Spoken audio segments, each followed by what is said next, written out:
సాహిత్యాభిమాన సమితి of America మరియు శుభం ఫౌండేషన్ ఆధ్వర్యంలో జరుగుతున్న వేటూరి సాహితీ మహోత్సవానికి మీ అందరికీ స్వాగతం, శుభస్వాగతం. నా పేరు అభినత మందుకూరి. నేను ఉండేది సౌత్ లేక్ నగరం. ప్రస్తుతం నేను యూటీఆర్స్లో డిగ్రీ 4వ సంవత్సరంలో ఉన్నాను. నాకు తెలుగు భాష, సాహిత్యం, సంగీతం అంటే చాలా ఇష్టం. ఈనాటి ఈ విశిష్ట కార్యక్రమానికి నేను ఒక ఎంసీగా వ్యవహరించడానికి అవకాశం కల్పించిన నిర్వాహకులకు కృతజ్ఞతలు. నాతో పాటు అనీషా కోడంగి కూడా ఎంసీగా ఉన్నారు. ఇప్పుడు ఆమెను ఆహ్వానిద్దాం.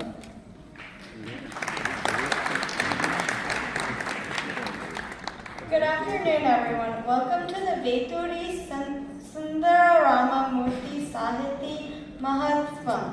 My name is Anisha Panangi, and I will be your MC for the evening. I'd like to thank you all for coming on the behalf of Shubham Foundation. Now, before we begin the program, I'd like to talk a little bit about Shubham Foundation. Shubham Foundation is a Frisco, Texas-based 501c3 nonprofit organization established in 2018. Shubham provides scholarships to the senior students of Frisco ISD. For the last few years, Shubham Foundation has been donating $15,000 every year towards these scholarships. Shubham also supports the GDAS Cancer Clinic in Richardson. The GDAS Cancer Clinic provides free treatments for patients with no insurance or limited insurance. Now, before we begin the program, a few house rules. Please turn off or keep all your devices in silent mode. Please maintain silence and respect others' privacy. Please refrain from walking in and out during any of the musical performances. Please keep your children with you at all times during the program. You can also buy any snacks outside and drinks at the Indian Today stall. And lastly, please no food or drinks inside of the auditorium. Now please help me welcome Gopal Panangi. He is a well-known leader from our community. He is a past member of the Frisco ISD Board of Trustees. He was first elected as a school board trustee in 2019 and was re-elected in 2022. Gopal was also on the board of Frisco Economic Development Corporation. He is the founder and president of the nonprofit Shubham Foundation, which supports education, healthcare initiatives, and promotes fine arts. He has businesses in financial services, digital marketing, and real estate. He lives in Frisco with his wife Vijayshri and his two daughters Ananya and Anisha. Please welcome Gopal Panangi.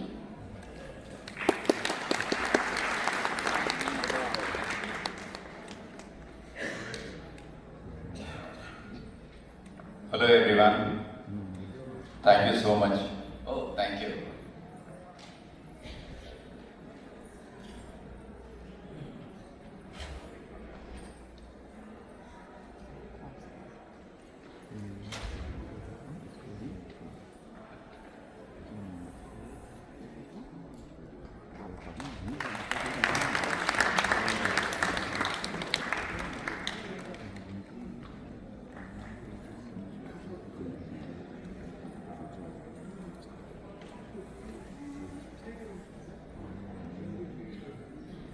Thank you so much for the team.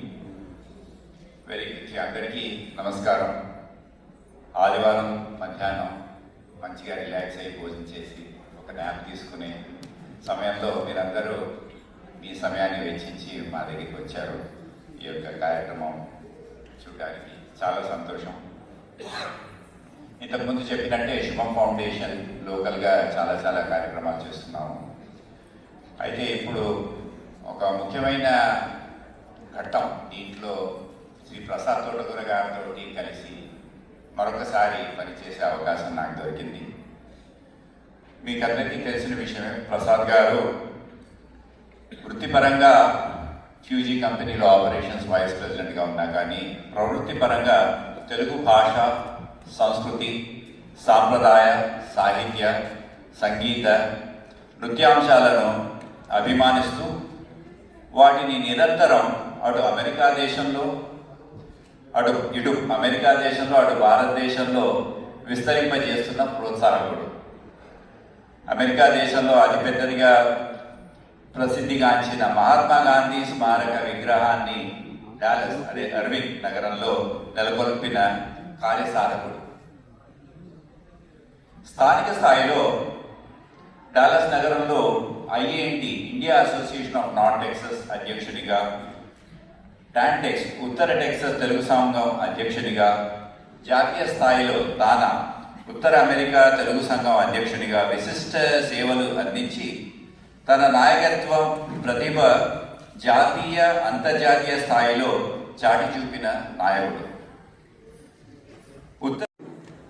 శుభం foundation సంయుక్తంగా నిర్వహిస్తున్నటువంటి ఈ కార్యక్రమానికి విచ్చేసిన మీ అందరికీ శుభ స్వాగతం పలుకుతూ, ఈరోజు మన మధ్య కొంతమంది అతిథులు ఉన్నారు. వారిని సగౌరవంగా వేదిక మీదకి ఆహ్వానిద్దాం. ముందుగా ఈ కార్యక్రమం తలపెట్టినప్పుడే వారిని ఆహ్వానించి ఈ కార్యక్రమానికి హాజరు కమ్మన్నప్పుడు మా ఆహ్వానాన్ని మన్నించి విచ్చేసినటువంటి పెద్దలు డాక్టర్ వామరాజు సత్యమూర్తి గారు ఒక ప్రత్యేక అతిథిగా ఆయన విచ్చేస్తున్నారు. వామరాజు సత్యమూర్తి గారు సింగపూర్లో తెలుగు సమాజపు అధ్యక్షునిగా సేవలు అందించారు. ఆయన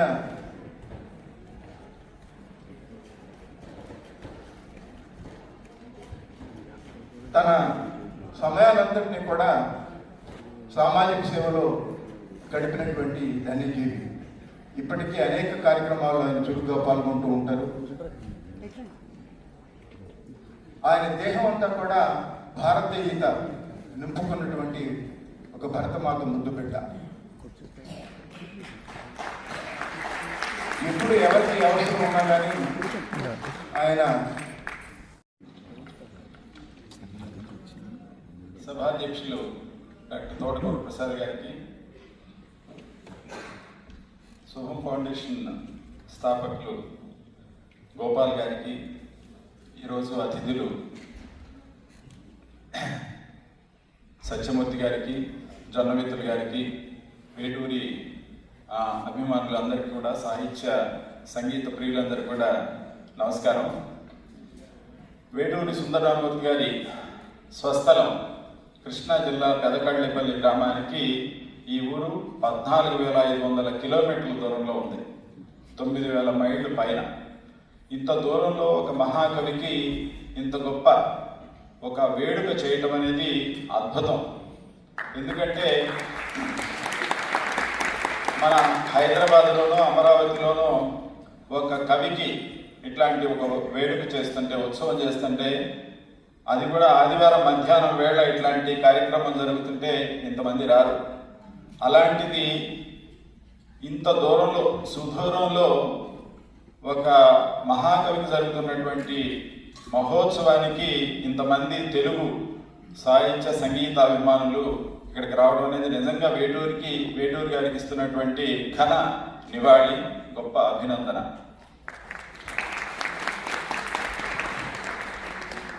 సో మీరు ఇక్కడ, నేను చాలా కార్యక్రమాల్లో పాల్గొన్నాను. మొన్న సిలికానాంధ్ర రజతోత్సవ సమావేశాలు కూడా వెళ్ళాను.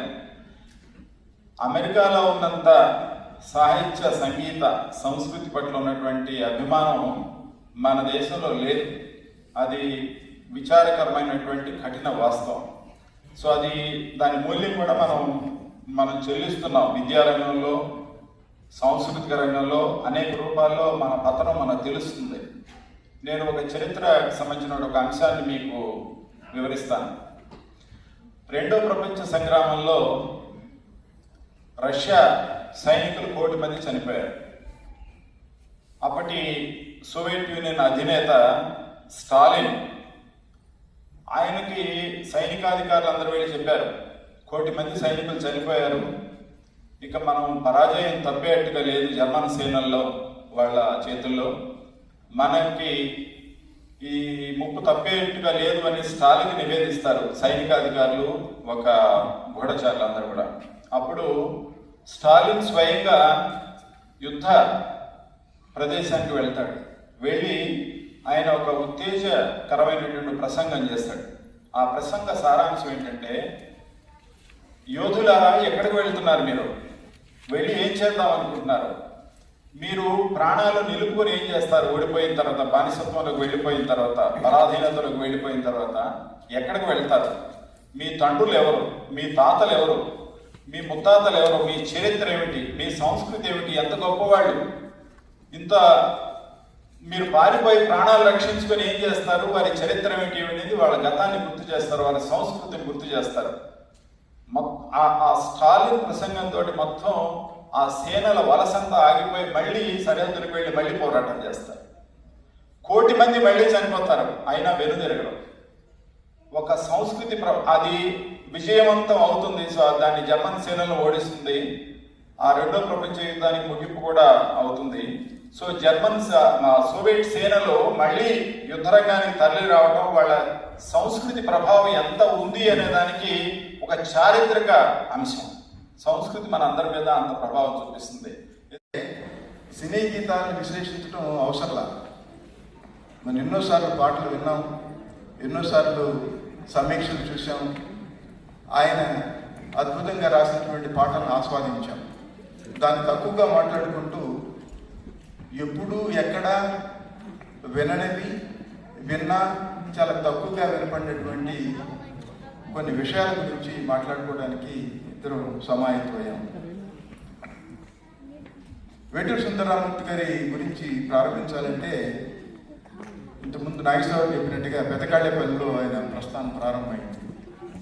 పెదకాళ్ళేపల్లిలో అంటే ఇప్పుడు ఒక కుటుంబంలో వాతావరణం ఎలా ఉంటుందో చూడండి. వేటూరు ప్రభాకర్ శాస్త్రి గారు, వారి పెదనాన్న గారు పుంభావ సరస్వతి. ఆయన వల్లనే మూలబడినటువంటి అన్నమాచార్య కీర్తనలు కనీసం 13,000 తగ్గాయి. 32,000కు పైగా అన్నమాచార్య కీర్తనలు రచిస్తే అవన్నీ కూడా కాలగర్భంలో కలిసిపోతూ ఉంటే ఆయన వాటిని పరిష్కరించి మనకు అందజేసినటువంటి మహానుభావుడు, పెద్ద పండితుడు. వేటూరి సుందరరామూర్తి గారు చిన్నతనం నుంచి వారి తల్లిదండ్రుల సంరక్షణలో తండ్రి దగ్గర తెలుగు, ఆంగ్లం, సంస్కృతం, సంగీతంలో ఉన్నటువంటి పట్టు ఇవన్నీ కూడా, తర్కం, మీమాంస కూడా నేర్చుకున్నారు. సరే, తల్లిగారి దగ్గర హిందీ భాష నేర్చుకున్నారు, అలాగే సంగీతంలో కొన్ని మెలకువలు కూడా నేర్చుకున్నారు. కాబట్టి ఆయన కేవలం సాహిత్యమే కాదు, సంగీతంలో కూడా చాలా ప్రవేశం ఉంది ఆయనకి. ఆ కారణంగానే ఆయన రాసినటువంటి పాటలు సంగీతబద్ధంగా, లయబద్ధంగా మన ఇప్పటికీ ఎంతో ఆకట్టుకుంటూ ఉంటాయి. అలాంటి వేటూరి సుందరరామూర్తి గారి గురించి మాట్లాడే ముందు, సినీ ప్రపంచంలో చాలామంది గీత రచయితలు ఉన్నారు, సినీ కవులు ఉన్నారు.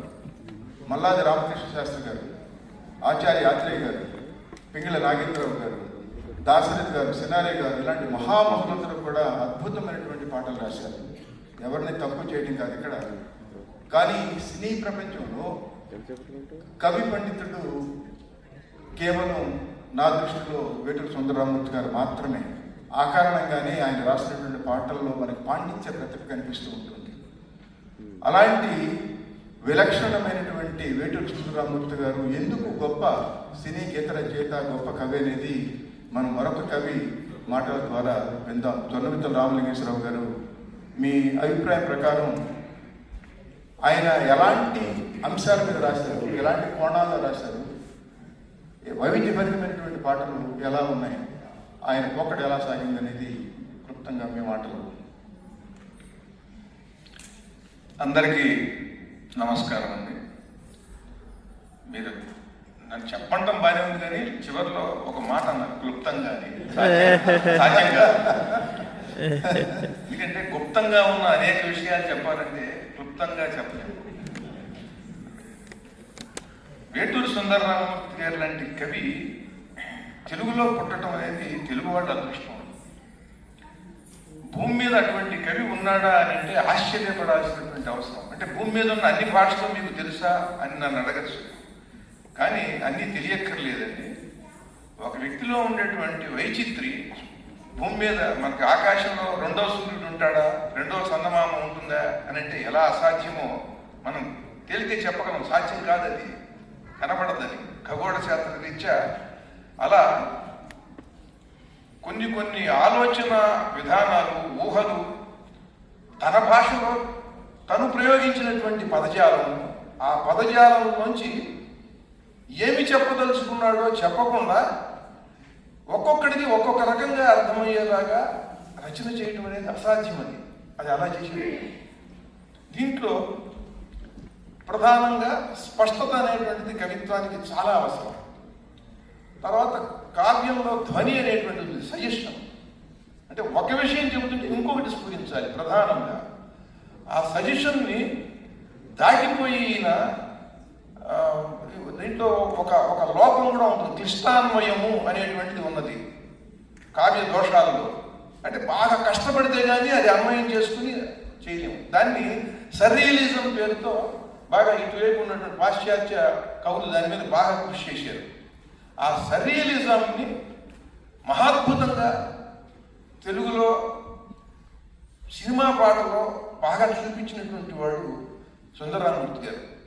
సర్రియలిజంని అద్భుతంగా కవితలుగా రాయాలనుకున్నటువంటి మేధావులు ఉన్నారు, కొంతమంది రాశారు మన తెలుగులో. అవి సాహితీవేత్తలు బాగున్నాయనుకున్నారు. సామాన్యుడి దగ్గరికి ఈ రకమైన ఒక అస్పష్టమైనటువంటి భావం అది. ఆ సర్రియలిజాన్ని దాని డెఫినేషన్ ఏమిటి అనేది చెబితే ఆ నిర్వచనం కూడా వాడు సరిగ్గా 3-4 రకాలుగా చెప్పి యూట్యూబ్లో మీరు చూస్తే తెలుస్తుంది. ఊరిమిండి నరసింహారెడ్డి గారు లాంటి వారికి తెలుస్తుంది. 4-5 రకాలుగా చెప్పి చివరికి ఇదేని విధంగా చెప్పలేము అన్నాడు. అది సర్రియలిజం. అట్లాంటి పాట రాసేది.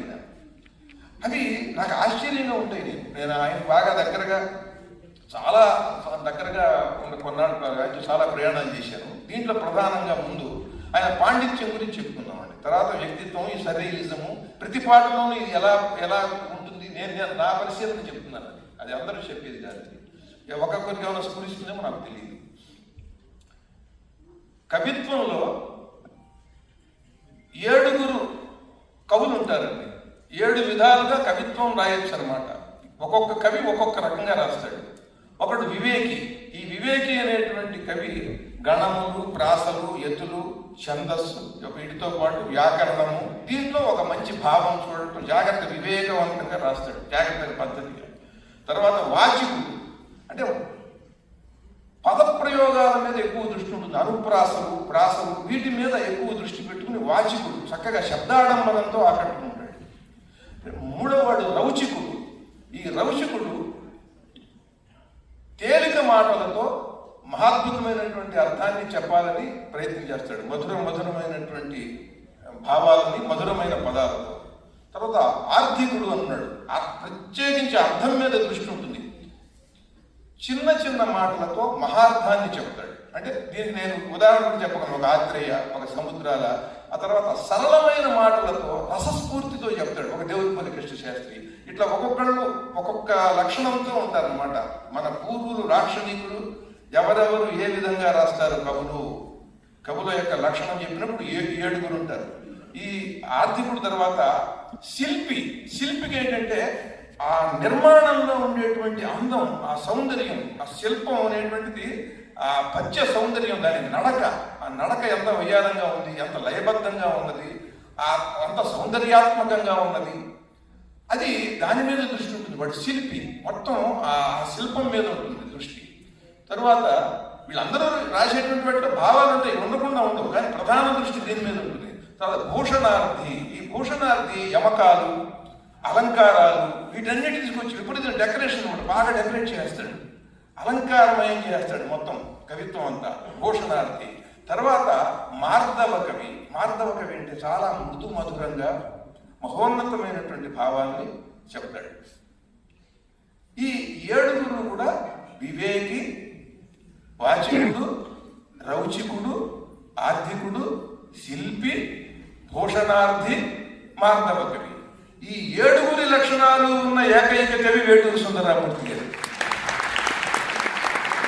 ఒక్కొక్క సుందరరామూర్తి గారి ఆశీస్సులుగా భావిస్తారు. మహాద్భుతమైనటువంటి జర్నలిస్ట్ అయిన బిల్ క్లింటన్ హైదరాబాద్ వచ్చినప్పుడు ఆ వార్తను ప్రచురించడానికి ఏదన్నా పొయిటిక్గా మంచి ఒక శీర్షిక, ఒక టైటిల్ ఏదన్నా చెప్పండి అని రామోజీరావు గారు స్వయంగా ఫోన్ చేసి ఆయన అడిగారు. ఇది ఆయన వెంటనే తెలుగింటన్ బిల్ క్లింటన్ అని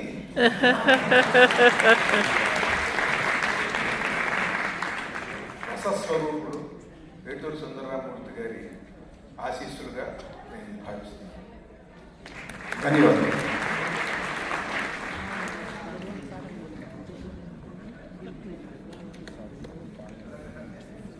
అర్ధాంగి సరస్వతి అమ్మవారు తనను తాను భూమి మీద చూసుకోవాలన్న అంశం ప్రస్తావించినప్పుడు ఆ తల్లి కోరికను తీర్చే మంచి సుముహూర్తం నిర్ణయించి కార్యోన్ముఖుడైన చతుర్ముఖుడు చతురతతో భూమి మీద దీనితో సమానమైన దివ్యమైన ప్రదేశం కోసం దృష్టి సారించగా పశ్చిమ కనుమల్లో మహాబలేశ్వరంలోని జోర్ గ్రామం దగ్గర పుట్టి జోరుగా పరవళ్లు తొక్కుతూ అనంత జీవనదిగా రూపం దాల్చి కృష్ణవేణిగా పొంగి పరులుతూ కృష్ణా జిల్లాలోని దివిసీమ చేరి పెదకాళ్లేపల్లి గ్రామంలో పవిత్ర పుణ్యక్షేత్రంగా విలసిల్లుతోన్న నాగేశ్వర స్వామి ఆలయ సమీపంలో ఉత్తర వాహినిగా ప్రవహించి దక్షిణ కాశీగా పేరుగాంచిన ఆ పుణ్యతీర్థంలో ఎంతో కాలంగా సంతతి కోసం సుపుత్ర ప్రాప్తి కోసం పరితపిస్తోన్న వేటూరి చంద్రశేఖర శాస్త్రి కమలాంబ దంపతుల అన్యోన్య దాంపత్యం చూసి మురిసిపోయి అమ్మవారి అంశం కమలాంబ గర్భాలయంలో ప్రవేశింపజేసి పుంభావ సంభవం అని ఆశీర్వదించాడు. ఆ సుముహూర్తం ఆసన్నమైంది. ఆ పర్వదినం జయనామ సంవత్సరం మాఘశుద్ధ షష్ఠి రేవతి నక్షత్రాన వేటూరి వారి ఇంట కన్నుల పంటగా శకపురుషుడిగా చరిత్ర సృష్టించడానికి దివి నుండి భువి చేరిన సరస్వతి అంశ వేటూరి వంశాంకురమైన సుందర రామమూర్తి స్వరూపం పవిత్ర జననం ఆనందోత్సాహాలు హర్షాంతినే కాదు పండుగ వాతావరణం బంగారు నీడలు వెన్నెలను చూపిస్తూ లాగిస్తూ పాలిస్తూ వెన్నెలను తినిపించిందో ఇన్ని పాటలు పాడుతూ జోలపాటలు పాడుతూ పెంచిందో ఆ తల్లి. ఆ దంపతుల ఆనందానికి అవధులు లేవు. ఈ సుందర రామయ్యకు అడ్డంకులు లేవు. ఆడింది ఆట, పాడింది పాట. ఆట కన్నా పాట మీదే దృష్టి. కొత్త కొత్త పోకడల మీద సాగింది బాల్యం. అంతే అలవోకగా గీతాలు కృష్ణానది పరవళ్లుగా పొంగిపోతున్నాయి. ప్రకృతిలో మమేకమై అలలు కదిలిన పాటే, ఆకు మెదిలిన పాటే ఆ పసివాడికి. చిన్నప్పటి నుండే ఆలోచన, అవగాహన, విద్యా వినయ సంపద సొంతమై ఏదైనా ఇట్టే పట్టేసే ఏకసంతాగ్రహి. అది పాట, పద్యమా, కవిత, ఏ సాహితీ ప్రక్రియ పట్టుకుంటే అందులో ఆకాశాన్నందేంత ఆవేశం, తారతారకి నడుమ ఆకాశం ఎందుకు అన్న ఆలోచన.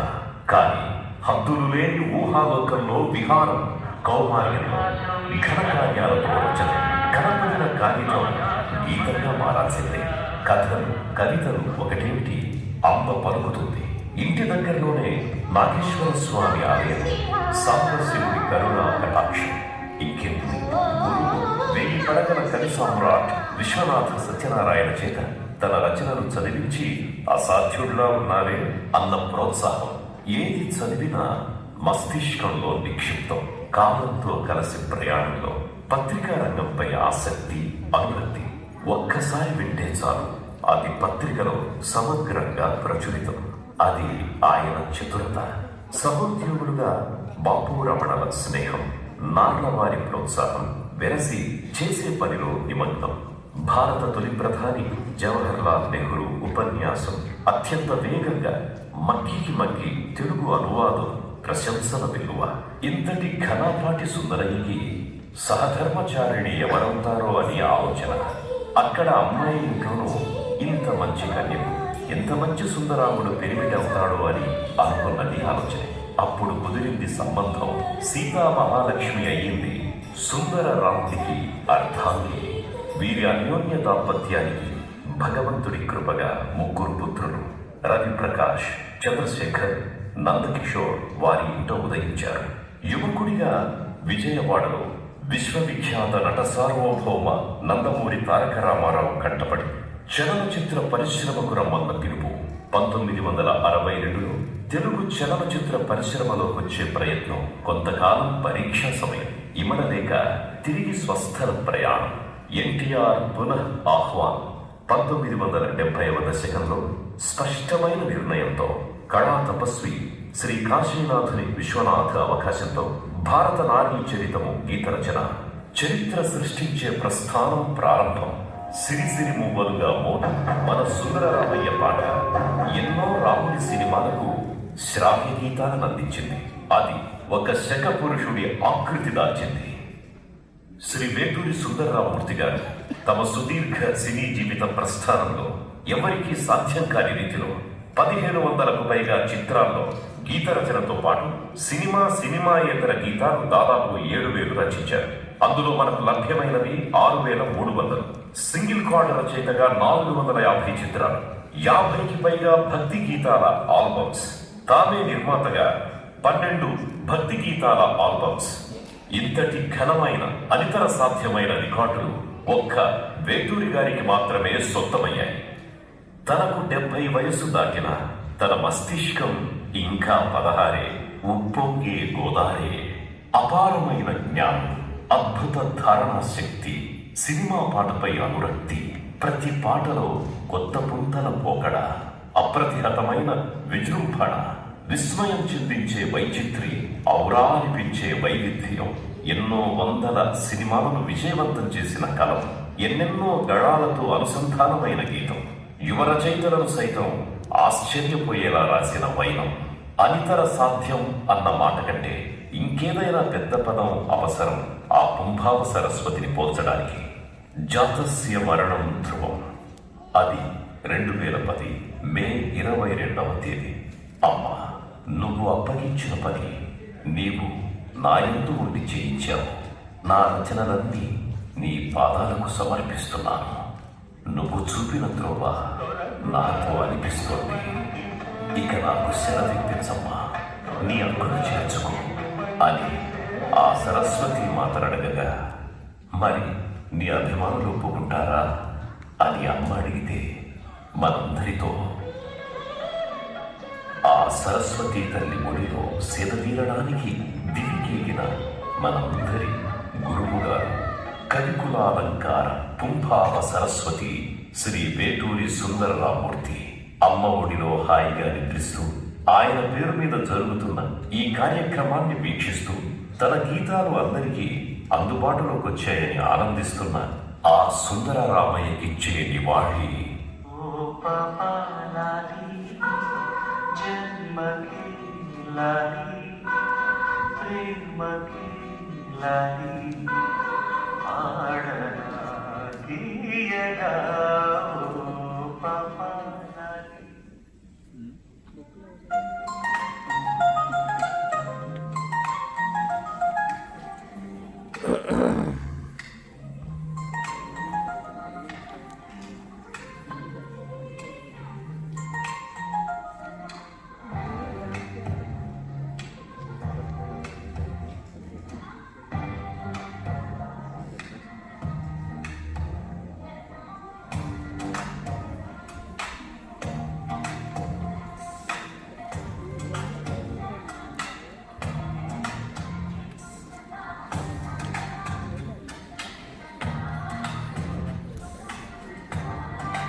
నటరాజ ప్రేయసి నటనాల పూర్వసి నటించు నీవని తెలిసి ఆకాశమై పొంగే ఆదేశం కైలాసమే వంగే నీ కోసం చుమ్మంది నాదం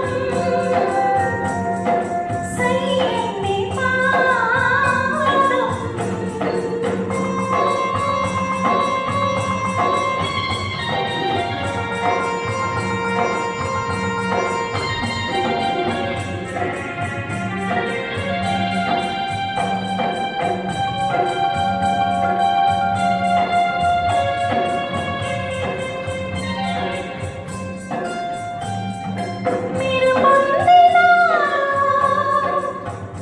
అది నీవేని విరుగు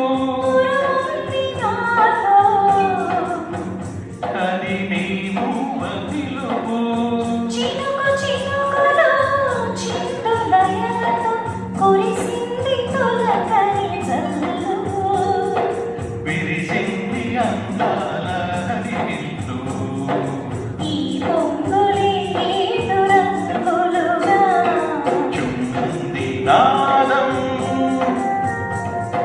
సయ్యంది పాదం ఊగింది వేళ చెలరైంది ఒక రాసలీల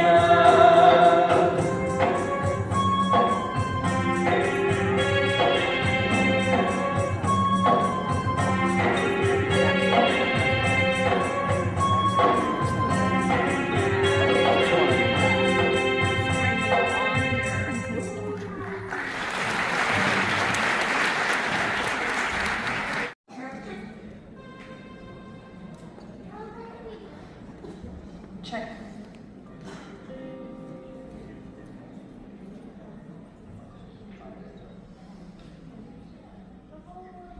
Check. check check check check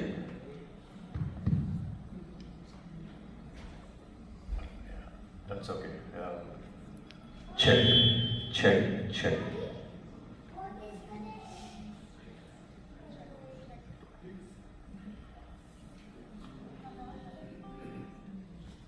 Monitor. Hello. Check. Check.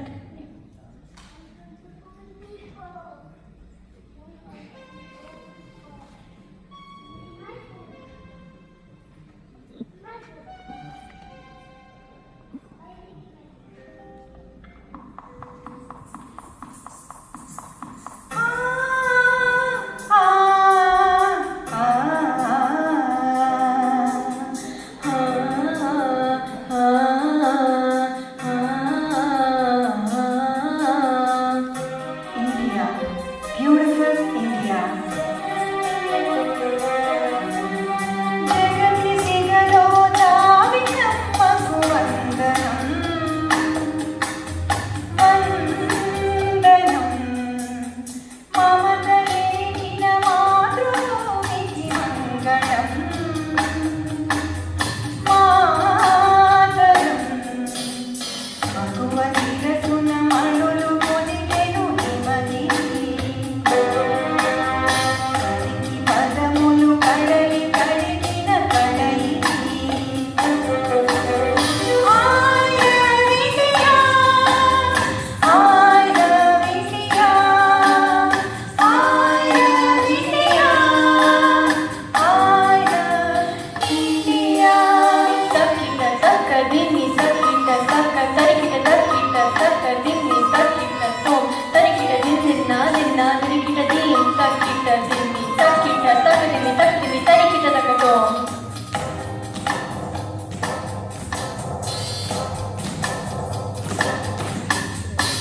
గంగరములను సంగమించిన గానమో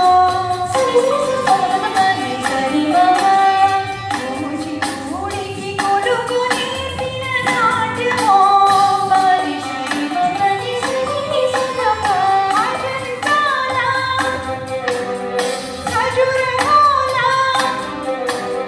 సంపదలతో సంపులకి భారతీయ